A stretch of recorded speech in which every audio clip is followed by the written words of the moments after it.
ஒரு கோடு போட வச்சு அதை வச்சு கிஷோரோட எதிர்காலம் எப்படி இருக்குன்னு சொல்ல போறேன். கிஷோரோட டீச்சர் யாராவது இருக்கீங்களா? நீங்க சொல்லுங்க, கிஷோரால இவ்வளவுதான் முடியுமா இல்ல இதை விட ஹைட்டா பெர்ஃபார்ம் பண்ண முடியுமா? அங்க சார் இப்படி கையை தூக்கினார் பாத்தியா? சார் உன் மேல வச்ச நம்பிக்கையை காப்பாத்து. சார் இவனோட பிரின்சிபல் யார் சார்? நீங்க சொல்லுங்க சார், கிஷோரால இவ்வளவுதான் கோடு போட முடியுமா இல்ல இதை விட முடியுமா? பிரின்சிபல் சார் என்ன பண்றாரு, இந்த மூடியவே பார்த்துட்டு சொல்றாரு, மூளையை உபயோகப்படுத்தினா முடியும். கிஷோர், மூளைக்கும் மூடிக்கும் என்னடா சம்பந்தம்? இப்ப போடு. இது 50ன்னு வச்சுக்கலாம், இது 70, இது 80, இது 90, இது 100.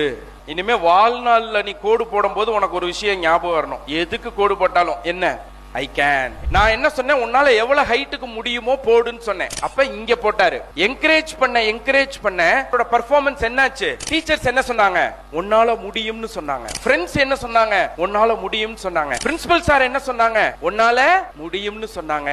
நல்லா தெரிஞ்சுக்குங்க, உங்க குழந்தைங்க பின்னாடி யாருமே உன்னால முடியும்னு சொல்றதுக்கு என்னைக்குமே பின்னாடி வர முடியாது. உங்க குழந்தைங்களுக்கு நீங்க ஒரு பழக்கத்தை ஏற்படுத்தணும். என்னால முடியும்னு சிந்திக்க பழக்கப்படுத்தணும் நீங்க. அதுக்குதான் பேரண்ட்ஸ்.